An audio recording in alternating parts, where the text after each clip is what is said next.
Welcome back, North Carolina lacrosse fans, to the Traingle Lax 2019 Playoff Prediction Series. This is part 3 of a 3-part series. This is Damian Hall from Traingle Lax, and I'll be walking you through the 1-2-3A playoff landscape.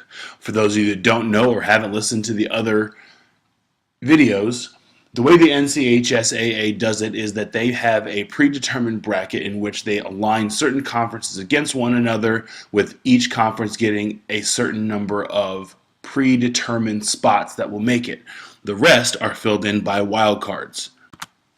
In this video, we're going to cover the 1-2-3A or small school division of the boys playoff scenarios.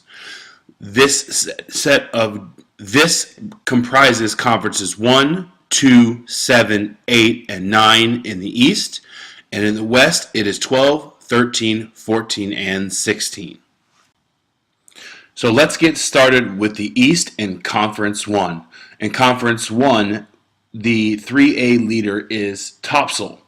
They have 2 games left and an opportunity to seal that position with a win over number 2 New Hanover. In Conference 2, we have a very interesting situation. Currently, Northside Jacksonville is in the lead with games against Swansboro and First Flight left. However, they have a conference loss to current 3rd place J.H. Rose. Now, First Flight has beat Rose and has games against Jacksonville and Northside Jacksonville. If First Flight were to go ahead and win both of those games, it could potentially cause a 3-way tie. However, because First Flight is missing a score in a conference game, I don't know if that needs to be made up or if it won't be, and if that would put First Flight at 5-2, while the other 2 schools would be at 6-2. If that was the case, and that would give a common opponent's differential, that would give Rose first place, Northside Jacksonville second place, and First Flight could be left out looking at a wild card spot.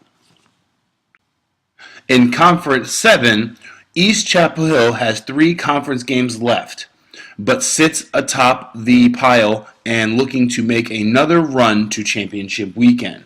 Chapel Hill has Orange in conference and DA and Fuquay-Varina out of conference, which can booster its wild card if necessary. Northwood has East and Northern and Orange and could cause a lot of issues with an upset over East Chapel Hill. Orange can make a big playoff run with 4 conference games left. All very winnable. Southern Durham and Carrboro should be wins. Chapel Hill and Northwood will be tough. I think you're very likely going to see 2 wildcard teams, maybe even 3 out of this conference if it comes down to needing extra spots later down the road. Conference 8 is one of the smallest conferences in the state. Carrboro is the clear number 1 coming out of that. The conference does have 2 positions though, and Voyager and Webb have to reschedule a game for a second place tilt.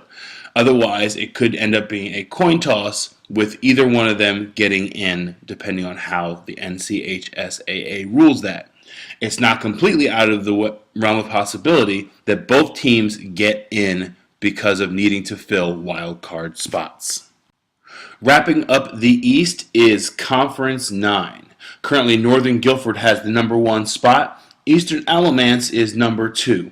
Southern Alamance has a good shot at a wild card, having a 500 record and the number 3 team out of this conference. It's again, as you'll hear me say a lot, it's possible that we will see more teams with potentially losing records get in because of the number of wildcard spots that need to be filled. With the East wrapped up, here's a look at how we think the Eastern bracket could shape up. There is a lot of room for speculation here, and a couple teams could even end up going over to the West, possibly. Moving on to the West, we start with Conference 12. Conference 12 is led by Mount Tabor, which is undefeated with 3 conference games to go against teams with 2 wins in conference total. They should cruise to the number 1 spot. Southwest Guilford lost to West Stokes and Tabor. Western lost to Tabor and Southwest. This gives Southwest the number 2 seed and Western a likely wild card. Bishop McGuinness is 500 and possibly a wild card also. Conference 13 is a split division, and the small school division has Lake Norman Charter as the top seed in Conference 13. The Community School of Davidson is the number 2, and at 8-6 is a good bet for a wild card position. Moving on to Conference 14 is arguably the toughest conference in the state. The top 5 teams all boast 500 or better records out of a 6-team conference. Weddington is the best team in the state and number 1 team in this conference, along with being the defending state champs.